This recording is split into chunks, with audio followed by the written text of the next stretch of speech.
Hello friends, आप देख रहे हैं मेरा YouTube channel R K education class. आज हम पढ़ेंगे BA programme third semester economics समष्टिगत अर्थशास्त्र के सिद्धांत। फर्स्ट चैप्टर है आय एवं रोजगार का सिद्धांत, आधारभूत धारणाएं, बेसिक कॉन्सेप्ट। फर्स्ट हम पढ़ेंगे भूमिका। विशिष्टगत अर्थशास्त्र से समष्टिगत अर्थशास्त्र की ओर। हमने प्रथम वर्ग के पेपर में आर्थिक प्रणाली और विशिष्टगत अर्थशास्त्र में जो कुछ पढ़ा है उसका संबंध कीमत प्रक्रिया द्वारा किए जाने वाले वितरण तथा आवंटन संबंधी कार्य से था। यह कार्य एक ऐसी पूंजीवादी अर्थव्यवस्था में किया जाता है जिसमें उत्पादन की क्या, कैसे और वो किसके लिए की समस्या का संबंध अनेक स्वतंत्र व्यक्तियों द्वारा किया जाता है, ना कि किसी केंद्रीय सत्ता द्वारा। यह विशिष्टगत अर्थशास्त्र है। क्या है? जिसमें यह उत्पादन क्या किया जाए, किसके लिए किया जाए, कैसे किया जाए, उसको क्या कहते हैं? विशिष्टगत अर्थशास्त्र यानी माइक्रो इकोनॉमिक्स। विशिष्टगत अर्थशास्त्र का मुख्य क्षेत्र नियोजित साधनों की एक निश्चित मात्रा का विभिन्न प्रयोगों में आवंटन तथा उन नियमों की स्थापना जिसके अनुसार साधनों की एक निश्चित मात्रा की पूर्व कल्पना करते हुए साधनों के सापेक्ष पुरस्कार तथा उनके द्वारा उत्पन्न वस्तुओं की सापेक्ष कीमत निर्धारित होती है। किंतु नियोजित साधनों की मात्रा, कुल उत्पादन तथा सामान्य कीमत स्तर का निर्धारण कैसे होता है, इन सब का अध्ययन विशिष्टगत अर्थशास्त्र यानी समष्टिगत अर्थशास्त्र मैक्रो इकोनॉमी में किया जाता है। मैक्रो इकोनॉमी में क्या किया जाता है? साधनों की मात्रा, कुल उत्पादन तथा सामान्य कीमत स्तर का निर्धारण कैसे होता है, इसका हम अध्ययन किस में करते हैं? मैक्रो इकोनॉमिक में किया जाता है। प्रस्तुत भाग में हम एक पूंजीवादी अर्थव्यवस्था का समष्टिगत अध्ययन करेंगे तथा विशेष रूप से निम्नलिखित समस्याओं का विश्लेषण करेंगे। फर्स्ट इज रोजगार के स्तर। रोजगार के स्तर पर समष्टिगत अर्थशास्त्र। विशेषता श्रम के रोजगार के स्तर में उतार चढ़ाव से संबंधित समस्याएं हैं। क्या है? श्रम के रोजगार में के स्तर पर उतार चढ़ाव से संबंधित समस्याएं हैं। विशिष्टगत अर्थशास्त्र में हम रोजगार की कुल मात्रा को निश्चित मानते हैं तथा ये देखते हैं कि विशिष्ट की अर्थव्यवस्था के विभिन्न क्षेत्रों में उसका आवंटन कैसे होता है। समष्टिगत अर्थशास्त्र रोजगार के सामान्य स्तर तथा उत्पादन के निर्धारण में उतार चढ़ावों का अध्ययन करता है। क्या करते हैं विशिष्टगत अर्थशास्त्र में? कि रोजगार की कुल मात्रा को निश्चित रूप से माप लेते हैं, लेकिन अर्थव्यवस्था के विभिन्न क्षेत्रों में आवंटन कैसे होता है इसका माप करते हैं समष्टिगत अर्थशास्त्र में। रोजगार के सामान्य स्तर तथा उत्पादन के निर्धारण के में जो उतार चढ़ाव होते हैं उसके द्वारा हम अध्ययन करते हैं समष्टिगत अर्थशास्त्र में। सेकेंड इज सामान्य कीमत स्तर के उतार चढ़ाव। और सामान्य जब कीमत स्थिर रहे तो जब उतार चढ़ाव होते हैं उसको हम किस तरीके से नापते हैं?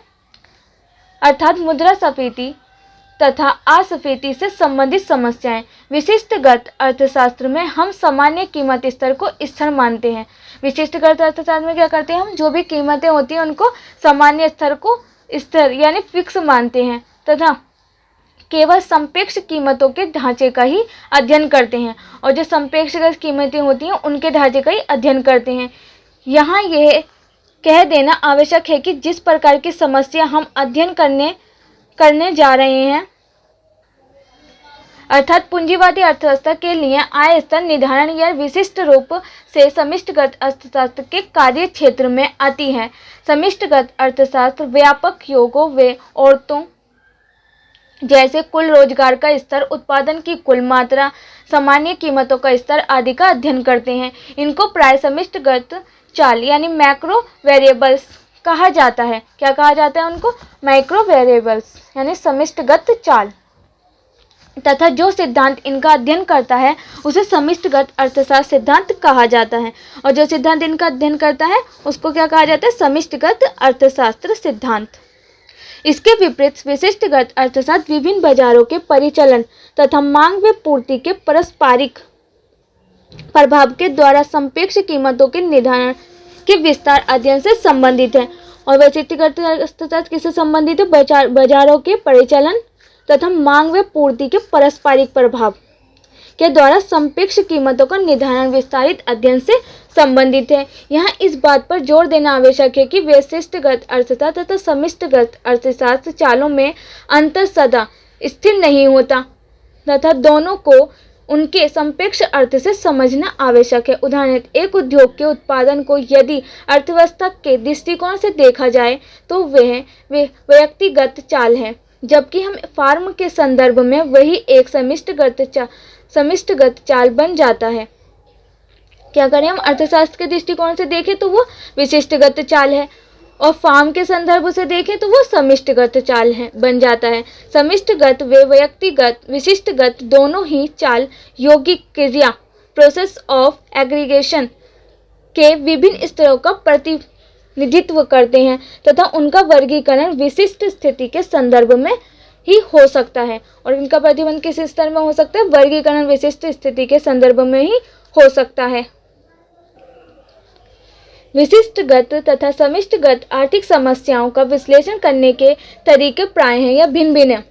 विशिष्टगत और समिष्टगत आर्थिक समस्याओं का विश्लेषण करने के लिए हमारे पास तरीके भिन्न भिन्न होते हैं। वे कई प्रकार के तरीके हैं तथा इसलिए वे अर्थशास्त्र की दो विभिन्न शाखाओं से संबंध रखते हैं, और इसलिए वे अर्थशास्त्र की दो विभिन्न शाखाओं से संबंध रखते हैं। उदाहरण, किसी उद्योग में मजदूरी की दर में कटौती से लाभ में वृद्धि हो सकती है। किसी उद्योग में मजदूरी की दर से जो कटौती की जाती है उससे लाभ में वृद्धि हो सकती है तथा नियोजक अधिक श्रम लगाने के लिए प्रवृत्त हो सकता है। बहरहाल, यदि संपूर्ण अर्थव्यवस्था में मजदूरी की दर कम कर दी जाए, यानी संपूर्ण में पूरी अर्थव्यवस्था में मजदूरी की दर कम कर दी जाए तो लोगों की आय और उसके फलस्वरूप प्रभावी मांग भी गिर जाएगी। उसके फलस्वरूप क्या होगा? अगर हम पूरी अर्थव्यवस्था की मजदूरी की दर पूरी कम कर दें तो उससे लोगों की जो आय है उसके फलस्वरूप प्रभावी मांग भी गिर जाएगी। उससे क्या होगा? मांग भी गिर जाएगी। इससे लाभदायकता कम होगी और इससे क्या होगा? प्रॉफिट कम होगा।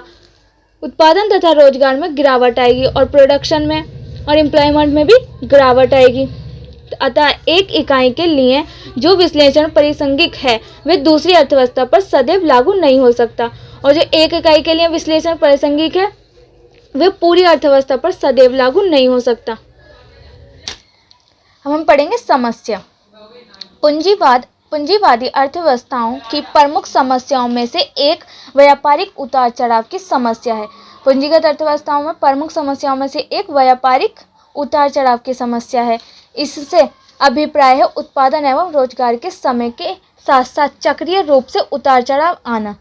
इसका क्या प्रॉब्लम है कि उत्पादन एवं रोजगार के समय के साथ साथ चक्रीय रूप में उतार चढ़ाव आना। कभी कभी ये अर्थात उत्पादन व रोजगार उस स्तर से जो कि अर्थव्यवस्था पूर्ण समस्त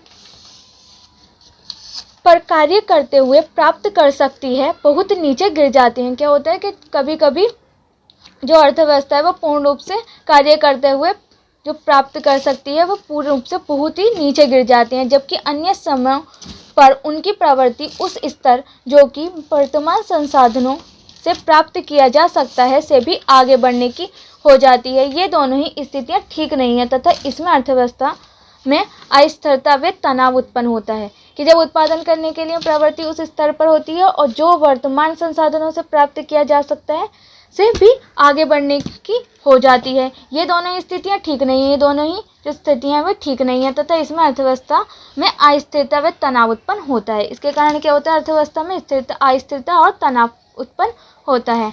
आगामी पृष्ठों में आय निर्धारण की समस्या इसी संदर्भ में प्रस्तुत की गई है, और आगामी पृष्ठों में क्या किया गया है? आय निर्धारण की समस्या इसी संदर्भ में प्रस्तुत की गई है।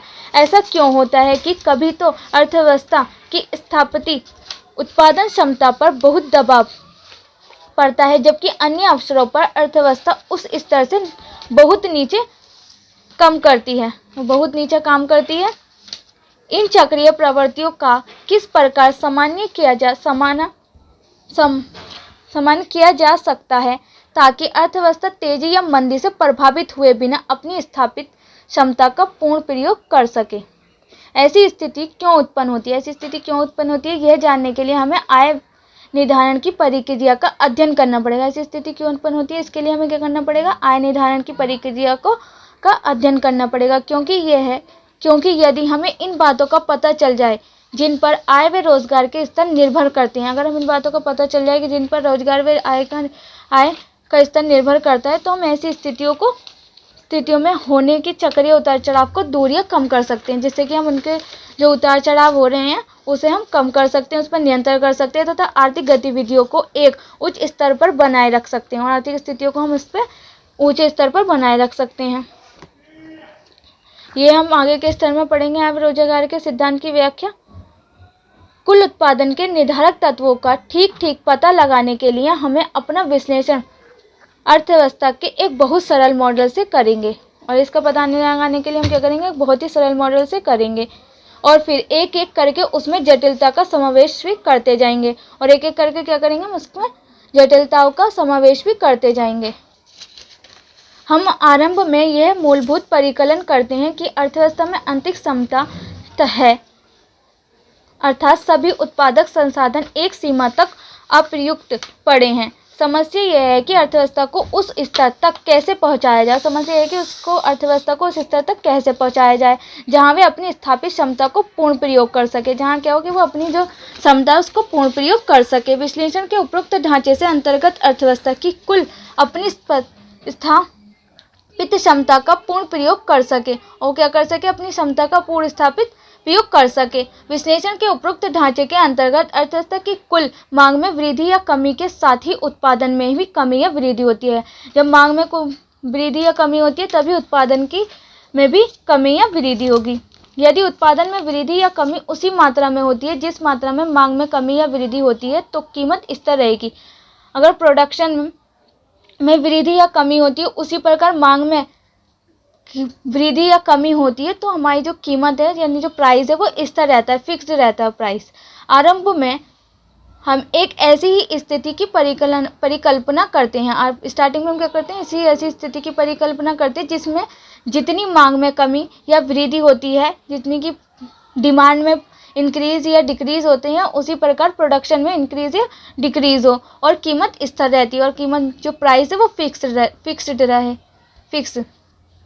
आय निर्धारण का विवेचन करने के पश्चात ही हम सामान्य कीमत स्तर में उतार चढ़ाव की समस्या पर विचार करेंगे। यहाँ यह स्पष्ट कर देना आवश्यक है कि आय स्तर में मांग की भूमिका मुख्य होने के आधार है।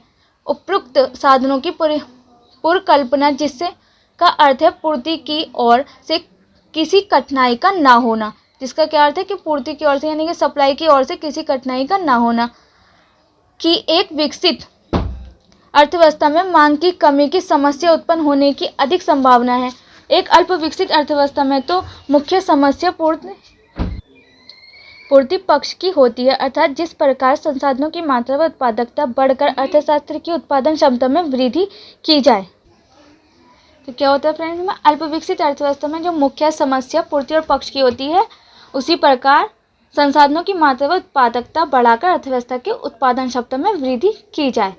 फ्रेंड्स, इससे आगे का हम आय का चक्रीय प्रवाह नेक्स्ट वीडियो में करेंगे। Friends, I hope you will enjoy the video. If you enjoy the video so don't forget to like, share and subscribe my channel. अपने फ्रेंड्स के साथ भी शेयर करें जिससे इस वीडियो को प्रॉफिट उन्हें भी हो। Thanks for watching my video.